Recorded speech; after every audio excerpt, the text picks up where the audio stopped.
So some of the writers on the Real McCoys? Well, as I mentioned, I think we had the best writers in the business at that time. Bill Davenport, Everett Greenbaum, Jim Fritzell, Larry Marks, on and on and on. I know I'm going to forget half of them. Danny Arnold, who came in and produced our sixth season. But all of them were remarkable, remarkable writers and gave us material that I look back on now, and I'm very proud of the kind of stuff we did.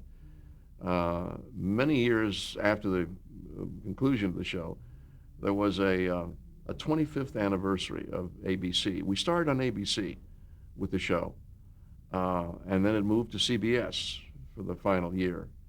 Strangely, ABC let it get away, which was one of the great moves of all time, because when CBS took it over, Jim Aubrey was president. Jim Aubrey had been at ABC when we were at ABC. He took the show to CBS, and with it got all of the residual shows, so that he made one of the great buys of all times in terms of the business aspects of it.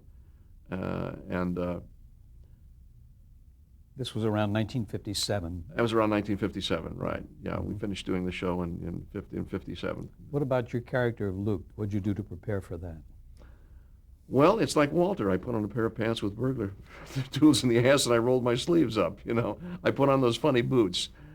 I don't know. It's strange. People often ask me what I do to prepare for a role, and strangely enough, it goes back to my radio background, I guess. As I read a script, the first thing that comes to me is I hear the character.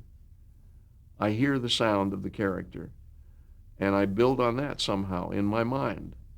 Now, to many people who will look at my body of work and say, "Well, that's the same voice I've heard in every show."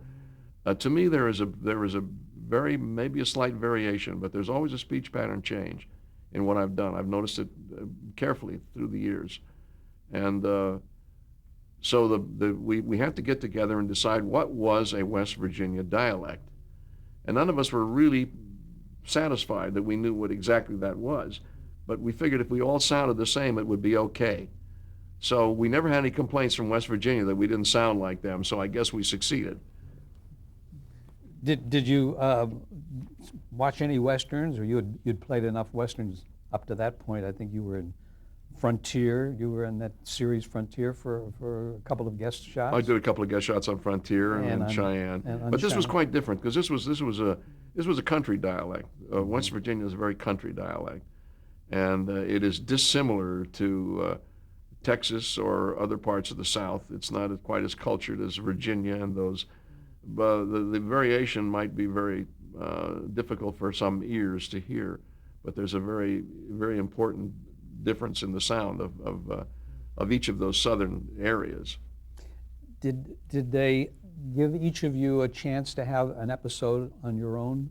In other words, did you at some point get to play? Was Luke the center of focus? It happened almost with each one of us. There was always a show, that featured Kathleen, that featured Luke, that featured the kids, that featured Peppino. Peppino's romance. He was a very romantic character, the romantic Latin. Was he looked on as stereotypical at that particular time? He probably was, yeah. But it was interesting. Now in retrospect, people say, God, Peppino, here was this Mexican character living in a barn. And we never thought of it in those terms in those days, of being politically incorrect. He had a great place to live in the barn. I mean, it was his home, And what was nice is that he was part of our family. He was not treated as a hireling. He was part of the family. He was accepted into the family. So, criticism that you get today in this politically conscious era of ours, you go back and play it against those times, you say, are you kidding? I mean, nobody was ever liked or treated better than Peppino on The Real McCoys. So you never got letters? We never got a letter. Never did get a letter in those days, ever. No, he was a very much beloved character and very important part of the show. Let's talk about some of the issues that the show got into. We know that the pilot was where you moved from West Virginia to California. Right. you remember any particular episode in which you had the center of focus that was important to you? Well, again, going back even to Eve Arden and Armis Brooks, uh, Kathleen, the Kate character, was a real feminist. I mean, it was a patriarchal family in the sense that Grandpa was the head of the clan, as the song said at the opening of the show. Grandpa Amos, the head of the clan. But it was a matriarchal family in the sense that Kate really ruled us with her own subtle iron hand, and her sweetness and her thoughtfulness and her she was the backbone of the family in truth. And when we went into our 6th season, Kathleen, for whatever reason, decided she didn't want to do the show anymore. She had aspirations to go on to do other things. And I think it hurt the show, because the show was not the same without her. She was certainly the focal point of the show in terms of her relationship with Luke, the family relationship with Grandpa, her control of her niece and nephew, which were not our children, but everybody thought they were. And when we lost that, and it became stories about Luke looking for a new wife, it was not the same, because Luke was the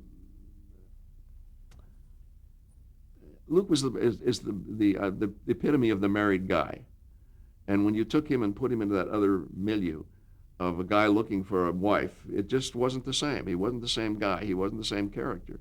How did they explain her leaving? Did she die on the show? Yes, she did. Mm-hmm. Yeah, during the summer she passed away, and we didn't do much about it in terms of playing on it much, other than to to reminisce and discuss her, missing her. The show ended in 1963. Do you think that contributed to it, losing her? Yes, I do. I really do. That and the fact that when we went on to CBS, we were put on opposite a very big show. Oh God, what was it? The show with the whole family of cowboys. That was very Bonanza? hot. Bonanza. Mm-hmm. We were put on opposite Bonanza, and Bonanza was a huge hit. And although our ratings, by today's market, our ratings were through the roof. I mean, you look at today's rating, you say, the show's a huge hit, it has an 11. If we had an 11, we'd have been canceled by the first commercial. In those days, our ratings were in the upper 20s and 30s. On the Real McCoys, we were number 1 2 years in a row. And shows canceled opposite us were shows like Suspense, Dragnet, Playhouse 90, were opposite us. Now, I don't look at that as any triumph, because I think it's a criminal shame that good shows are canceled just based on the fact that they are outrated by a show on another network. That doesn't make any sense to me. If it's a good show, it's a good show. So move the show and put it someplace where people will watch it, But that's how popular The Real McCoys was. And somehow it's been somewhat overlooked by the industry. Walter Brennan was never nominated for an Oscar or an Emmy. No one on the show was nominated for an Emmy. The show was never nominated for an Emmy until almost the last years, when it was really on its last legs. I was finally nominated. Walter was finally nominated. He never won. And certainly if there's anybody that ever should have had an Emmy for television, it was Walter Brennan. So we were kind of looked down upon by the industry. And yet, at a 25th anniversary of ABC, Fred Silverman said to me, The Real McCoys was the beginning of it all. You were the first family situation comedy.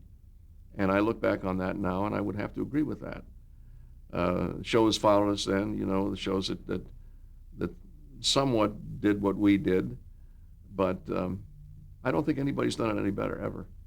Did they develop any conflict between you and your wife? Oh, we would have a lot of fights as husband and wife, and they were always very funny. I mean, Kate was very strong-willed, and I would do stupid things, stupid male things that we all do as husbands, and she always fought back. She was a very scrappy character, and there was no putting anything over on Kate. And we would try, Walter would try, because he still had this sense of the patriarchal rule of the family, and always thought that he could beat Kate. Never happened. Never happened. She was always able to one-up him. There was an episode called Little Luke's Education, where in school, I guess little Luke was called a dumb hillbilly. That was an interesting episode, yeah. And it was called A Dumb Hillbilly. And we did a lot of shows of that sort, very subtly done, where Grandpa went to school and appeared before the class and spoke to them. And it was a very, very moving show. And when he came home, of course, he was able to, he made the class recognize the importance of appreciating the differences in us, in ourselves, and being able to live with those differences. And it was a very sweet show and a very meaningful show. There was another one called It Pays to Be Poor. A rich couple are trying to convince you of how important money is in life. Oh yeah, yeah. They try to convince us that what the little this pitiful life we were living, selling eggs and so on, there was a much better life. And of course, in our own sweet way. And Grandpa always took the lead in terms of these kinds of shows. They were always his persona that would turn the story, and to show that being poor is not the worst thing that can happen to you, you know. And I think that's, you look at life, and I see things now where they say that people live in poverty and they live in this. Well, I think we showed that being poor doesn't mean you have to be dirty. Being poor doesn't mean that the house has to be disheveled. Being poor doesn't mean a lot of things, that you still have love and attention And respect for each other and respect for other people. Where was the show filmed? The show was filmed at Desilu Culver, another Desilu tie-in of mine, because going from Armis Brooks, which we filmed at Desilu, now we went to Desilu Culver, which was the old studio in Culver City, where Gone with the Wind was filmed. In fact, David O. Selznick, excuse me. it was a David O. Selznick studio. And if you took the camera when you shot a long shot of the real McCoy's farmhouse, if you panned the camera slightly to the right, you would have seen Tara in the background. And the burning of Atlanta was on the lower part of we filmed on a part of the studio called the 40 Acres. And on the lower part of the 40 Acres, within no more than 2 blocks from our farmhouse, was the Atlanta set where they filmed the burning of Atlanta. And that building, the Tara building, the house was sold finally to someone who picked it up literally and moved it from that lot and moved it somewhere to Atlanta or someplace where it's now a show place, I guess. But we had that there, and we'd often laughed that we could pan from this little house to the grandeur of Tara. Was it a 3-camera or single-camera show? It was a single-camera show, and we did it in such so quickly. It again was one of those shows where people just crawled into their clothes the way Walter crawled into his baggy pants. And we worked very, very, very humane hours. I mean, we never heard of working 10 hours a day. That would have been absolutely ridiculous. You know, just as doing the Armis Brooks. I mean, if we ever got out of the studio after 8 o'clock at night, we'd say, what the hell's wrong? Who doesn't know what they're doing? Now, you know, you see these 3-camera shows that film until 3 o'clock in the morning. I'm saying, what do they film? You know, we rehearsed it, we did it like a play, and we went home. And it would say, well, it's different now. It's not different now. I'm sorry, it's not different now. You know, we just, I think, took more, I don't know what it was. I think it was more concern in every time we filmed a scene, it was opening night. You know, we didn't, the film wasn't developed in the cutting room. The film was developed on its feet. And we had great directors. Haverback, that did it for 3 years, was a wonderful director.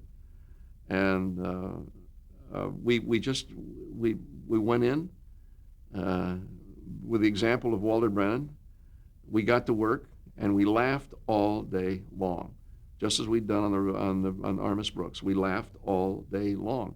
It was a joy. I couldn't wait to get up in the morning to go to work. I couldn't wait to be with those people all day. And as a result, there was a tremendous amount of respect. And I think that was shown probably more than anything in the fourth year when we lost High-Overback as a director. And I had done a couple of commercials for Gleam, who was a sponsor of our show. They'd asked me to direct a couple of things, which I did. And when High left, we were looking for another director, and I said to Walter Brennan, I said, Walter, how would you feel if I directed the show? He said, why would you want to do that? He said, you can go back in your trailer and rest. I said, no. I would like to direct the show. You know, I think that would be, he said, if you want to, go ahead. And I directed a great many of the episodes in the fifth and sixth year. But by that time, we had developed such respect for each other as actors that it wasn't the question of everybody wondering if I was going to take care of myself first. They knew that we would take care of each other. And I knew that when I was in a scene, if it wasn't any good, Kathy'd look at me and go, I think we ought to go again. You know what I mean? It was a very collaborative effort. And so it worked to my great benefit. And that started my career as a director in television, was the opportunity to work on that show, thanks to Walter Brennan.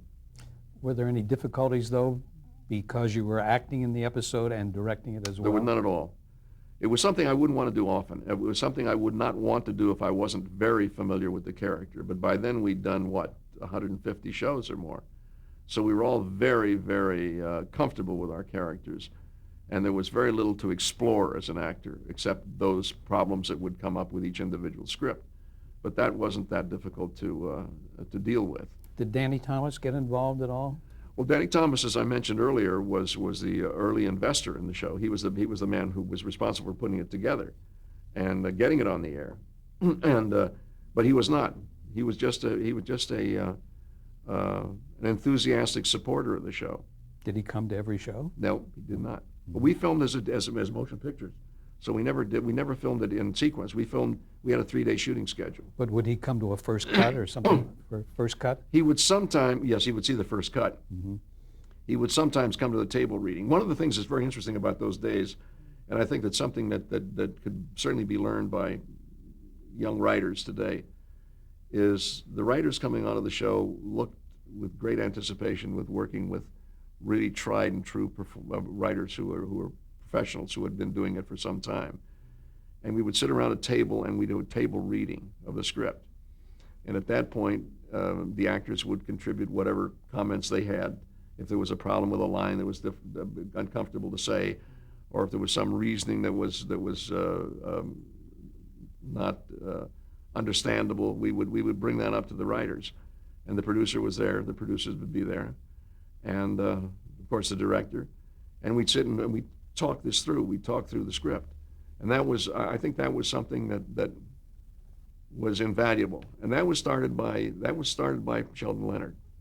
He was the guy that started that table reading business. And I think that the industry owes him a great debt of thanks. Was he there with you at every reading?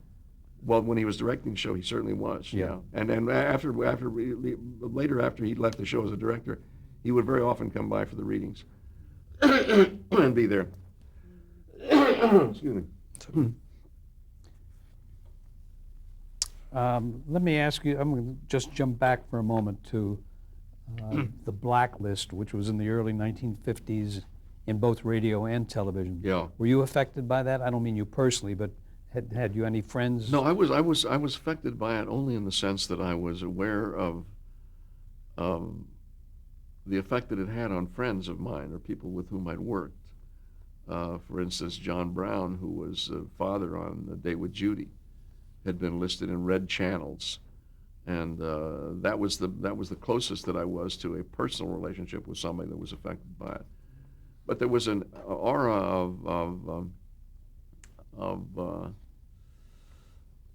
there was an uneasiness in the business because we all said, what the hell is this all about?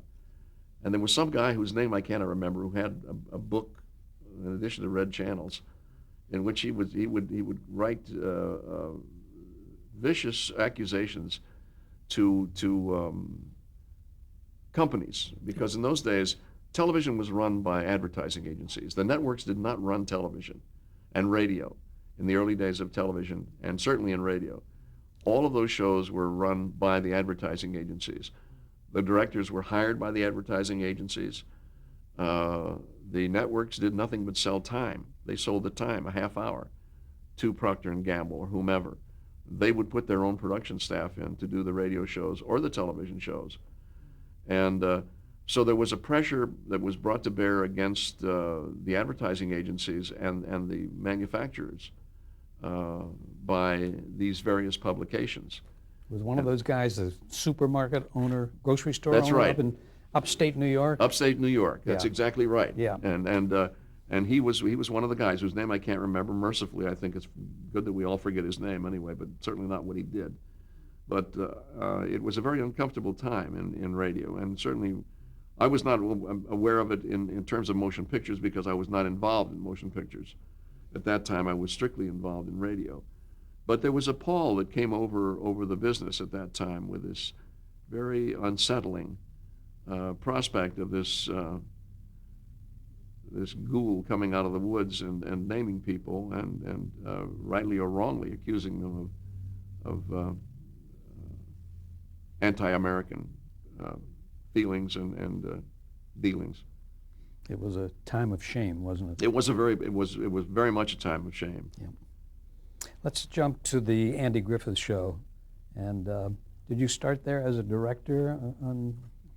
Yeah, I started on the Andy Griffith Show as a director. That came as a natural result of my directing the real McCoys. When I left the McCoys, I said, well, I'm going to take a little time now. I don't want to get into anything else at the moment. I think I'll just direct it a little bit and see, because I'd had that experience now. I'd done 30-odd shows on the McCoys, and I pretty well felt I knew what I was doing. How'd you get that job? How did you get the job of directing on Andy Griffith? Well, again, Sheldon Leonard was involved, along with Danny Thomas, owned the Andy Griffith Show. So that Bob Sweeney, who was the original director of the Andy Griffith Show, he went on to his own production at the end of the second year. And the beginning of the third year, they came to me and said, we would like you to direct some of the Griffith shows. And I said I would be pleased and proud because we had been on the same lot. So we felt very much of a family feeling. And I knew everybody. I knew Andy, I knew Don Knotts, I knew all of them. So going in there was anything but uncomfortable.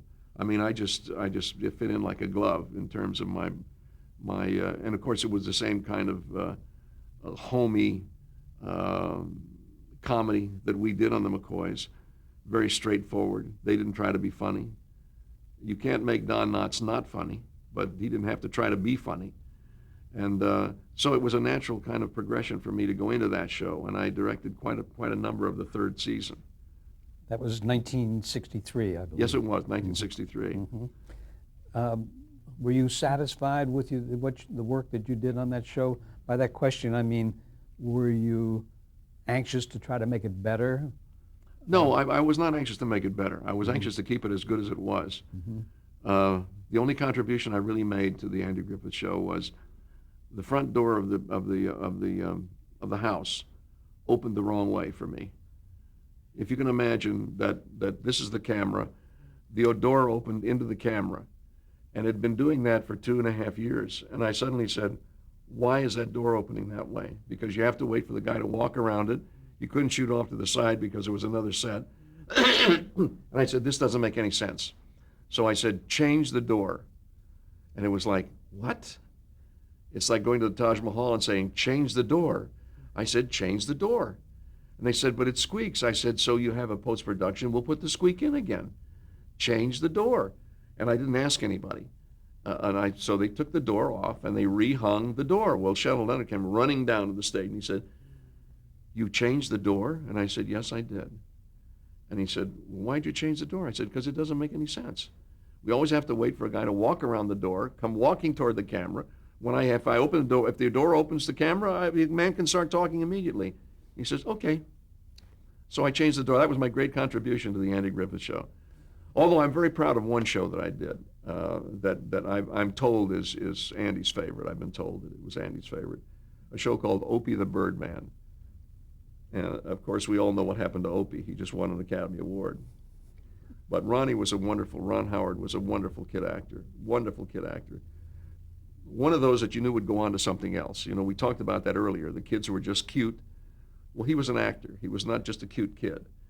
And we did a show where there's a little bird's nest in a tree, and Opie does something that he shouldn't have done. And Andy teaches him what life is all about in terms of these little birds. And I think it was the first time that a crane had ever been used on the Andy Griffith Show. I wanted to shoot above the bird's nest and shoot down at Opie looking up at it. And everybody thought, oh my God, this is going to cost us a fortune. I said, so get on a ladder, you know. I was very cocky about all that because I felt very, very comfortable with the people I was with. I didn't have to, you know. So anyway, that turned out to be one of their favorite shows, and it's certainly my favorite show of the ones I did. Did the episodes on Andy Griffith, though, try to, I mean, not consciously so, but try to teach a lesson? Well, I think almost all the Andy Griffith shows did that. Mm-hmm. I think the Real McCoys did that in a very subtle way, too. There was always a lesson to be learned from them. We don't get that today. We don't get that today.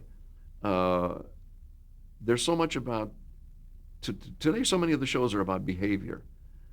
And there's such a, with certain very obvious exceptions, it's not about language. We don't use language the way we used to use words. In those days, words meant something. We said words. You know, a script was not just a kind of loose approximation of what was going to end up on the screen. It was what we were going to say, because a writer had sat for very long hours in front of, those days, a typewriter and worked very hard to get the words on the page. And we tried to say the words the way he wrote them. So those messages, if you will, appeared in almost all the Andy Griffith shows and almost all of the Real McCoy shows. Even in Our Miss Brooks, there was always a point to the show. It was about something.